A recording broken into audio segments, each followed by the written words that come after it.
Hey, what's up, y'all? Back with another episode of Is It Finally Worth Playing? Now, this is a series where I review games with troubled launches, months to years after release. This is also after numerous price drops and patches.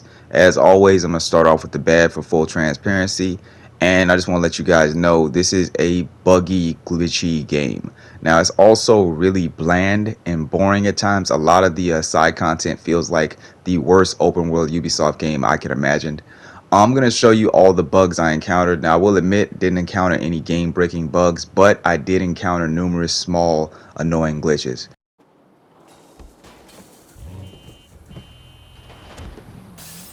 Their table scraps. Your so-called society.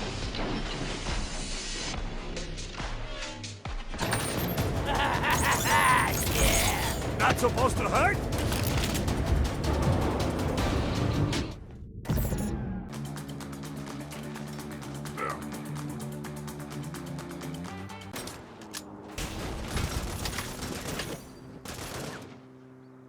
Another roadblock. These guys are getting serious. Show the Panteros his boss. Most likely place he'd do that is at the culvert in Smelterville. Hopefully we can catch him there before he carves it up.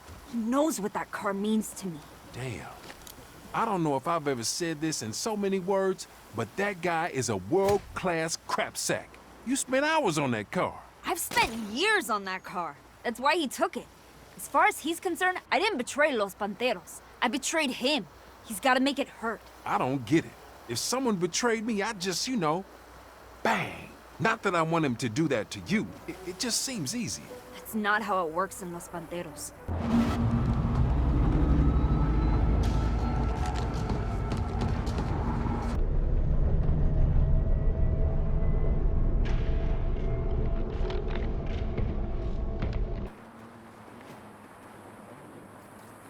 Try something, Sage. I dare you.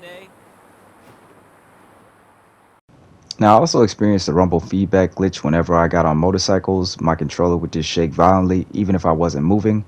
And it was a lot of jankiness with the car physics in all the vehicles in this game. I'm going to show you guys a couple of clips here. Now, it is in a better state than it released in, but there still is a lot wrong with this game. I'm not going to say it's anything too wild, but it definitely detracts from the experience, and it ultimately brings down my score. Aside from the bugs and glitches, I feel like this development team made some insanely bad design choices. Almost everything positive about this game has a negative directly attached to it, and the clothing system is sadly no different.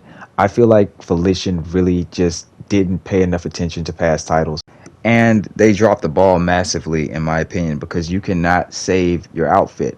Now, you can save the clothes that you're wearing, but this does not translate over to jackets. So if you try to save your outfit and you have a jacket on, it's going to unequip the jacket. Now, this brings me to the next issue I have with the clothing system here. Whatever item is unequipped reverts back to whatever you saw it as when you bought it. It reverts back to that color. It reverts back to, that label, that logo, etc. So whenever your clothes are taken off you and you have to put them back on, you have to recustomize them all over again. I don't understand why they didn't have the same outfit system that they had in Saints Row 2. You could save your entire outfit. You could save multiple outfits in Saints Row 2 easily. But here in the reboot, you cannot do that. You can only save the clothes you have on your body. And that does not count jackets or layered clothing. It's just like I believe it's like the first layer, and that's it. Everything else gets peeled off, and then you have to recustomize after it's taken off. What makes this even worse is the fact that there are numerous story missions that make you change clothes. And please believe, when you go back to switch back to your old clothes, you're going to have to recolor them all over again. Especially too if you already have something in your save slot, because you only get one slot for your outfit. On top of all this, they've drastically changed the upgrade system from previous titles. This game's upgrade system is a lot closer to what you see in RPGs or MMOs. It's needlessly grindy and wildly out of place here. There are so many core fundamental elements that are placed behind progression walls. It's just absolutely crazy. You have to grind to unlock car handling and aiming, and it makes no sense whatsoever. And so I can explain it a little bit more clearly to you guys. You have to unlock the car handling for each individual car, and it's $100,000 for each car. That's a lot of money in this game, especially early on in the beginning of the game. Because let's be realistic here. Everybody starts the game broke. We all start the game at $0.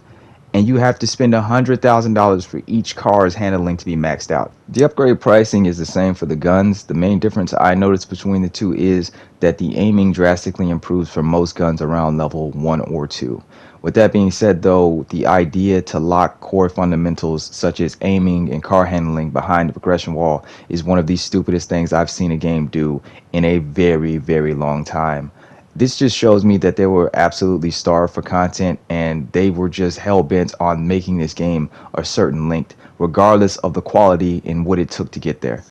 Next, I'm going to shift my focus to the main story missions, and these missions honestly intensify all the problems I listed previously with this game. They are insanely repetitive. The bulk of this game's story missions will have you fighting wave after wave after wave of enemies. And the few missions that try to break up this monotony with, horrible stealth or car chases or bomb defusals, this all becomes equally repetitive. You'll find yourself doing almost every single thing you do in this game a minimum of 3 to 4 times. Bomb defusals. The only thing I will say that you don't do more than once is the horrible stealth segments. Thank God. But everything else you will do more than once. Perfect example of this is you're tasked with getting JR's car parts back from the idols. And you tether the car parts to your car and you basically use them as a whack-a-mole to keep the idols at bay as they chase you. Guess what? You do something similar to that when you tether a porta potty to a car and use it to destroy an idols camp to get information on where Kevin is being held. On top of the repetition, on top of the copy and paste mission structure, you have these tiny, tiny mission barriers that constantly disconnect you from the open world sandbox. It will limit your mobility and force you to fight in an enclosed space, and it makes no sense. There's certain missions to where you literally can't even move too far, otherwise it'll end the mission. It's the same thing too. There's certain missions to where you're flying in a vehicle and you're still confined in this tight circular space to where you cannot leave, otherwise the mission will end. Alright, next we're going to talk about the criminal ventures, and this is basically this game's version of activities. Now you can place the criminal ventures anywhere you want to on the map, but you have zero reason to do that because each criminal venture has a specific spawn point for its missions. Now the best thing you can do is look up where that spawn point is going to be at and place the venture there instead of just placing it randomly, because there's zero benefit to placing a criminal venture anywhere. You want to place it as close to the mission start point as possible, because going to a criminal venture does not start the mission. You have to go to the start point wherever it's placed on the map. To me personally, the vast majority of the criminal ventures were insanely boring. The only two that I enjoyed were the food truck and insurance fraud. Everything else was bland and forgettable. Now, speaking of the other side content, I didn't really enjoy much of the side hustles either. Now, I'll admit the Atcha side hustle is actually really grindable, and it's great if you're trying to grind out some experience, but it's not really fun. It's just you killing waves of enemies. And I did actually enjoy the riding shotgun. It reminded me a lot of the trafficking from the earlier Saints Row. Aside from that, though, no. Aside from that, all the side content was pretty bland and forgettable. The wingsuit stuff was okay, but it just felt like it was missing something. Alright, next we're going to talk about the story. The writing here is massively underwhelming. There are so many bad jokes and poorly written lines that ultimately outweigh the small amount of quality writing present here.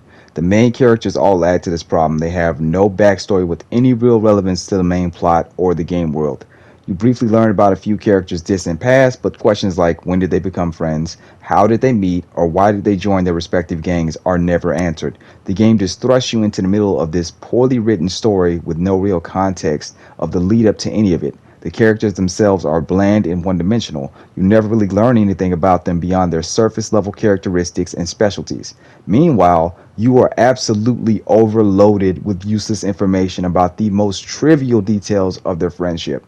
Instead of just showing us their friends and why they're friends, the writers continuously beat you over the head with lines and lines of useless dialogue and bad jokes. For example, I guess anything but Love Shack. Love Shack? We haven't done Love Shack since Ghost Pepper Night. Kevin, we do not talk about Ghost Pepper Night. I made Ghost Pepper Chili. It was too spicy. They were not ghost peppers. They were demon peppers. Spent 2 fucking days in the bathroom. I got some in my eye. It was bad.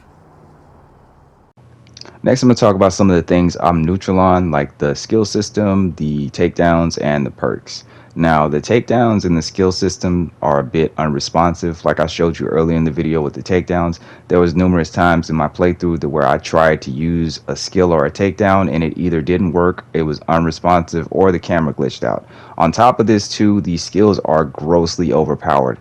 As you see in one of the clips here, I was able to kill 3 enemies with 1 flaming punch.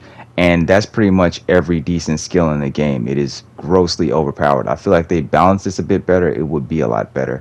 Now, the perks are honestly something that I didn't really care for. I felt like you could take them out of the game and you wouldn't even notice. They felt like a needless addition in my opinion. Alright, let's talk about some of the things I actually enjoyed with this game. The customization is actually pretty good here. Now, I know I did list my issues earlier in the video, but I'm glad that layered clothing is back, and they generally did give you a lot of options. I just wish that we had the option to save more outfits.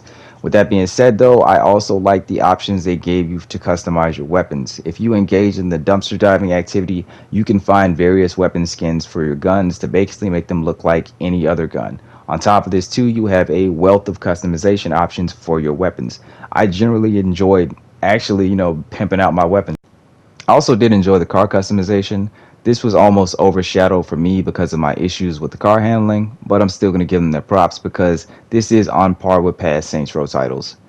This game does have its moments, but sadly they're just that isolated moments to where the game feels average to decent at best. As a whole, this is a bland, uninspired, generic, underdeveloped game that is filled with problems. It honestly feels like, from a gameplay standpoint, that is not finished. This feels like you're still playing a beta. There is numerous glitches and bugs and oversights, massive oversights from the developer from just a gameplay standpoint.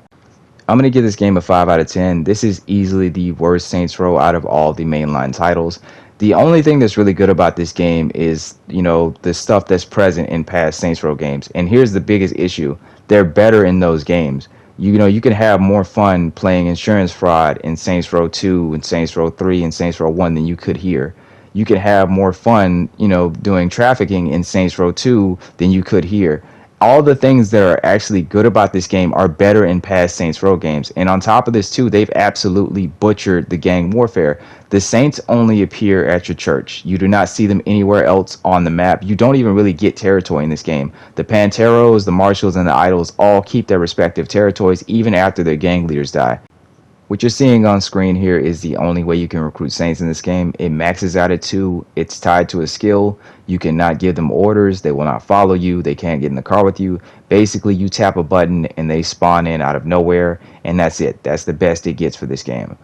In my honest opinion, I cannot recommend this game even at a deep discount. I got it for free and I want my money back. In my opinion, I say avoid at all costs. The only way I can say you even want to give this game a try is if you're a massive Saints Row fan. And even then, I'm going to tell you right now, prepare to be disappointed. Like, comment, subscribe. Hope you guys enjoyed the video. Hopefully, this was informative to anybody that was interested in the game, and hopefully you guys take my word for it. Just avoid it. Trust me, just avoid it at all costs. All right, I'll see you on the next video. Peace.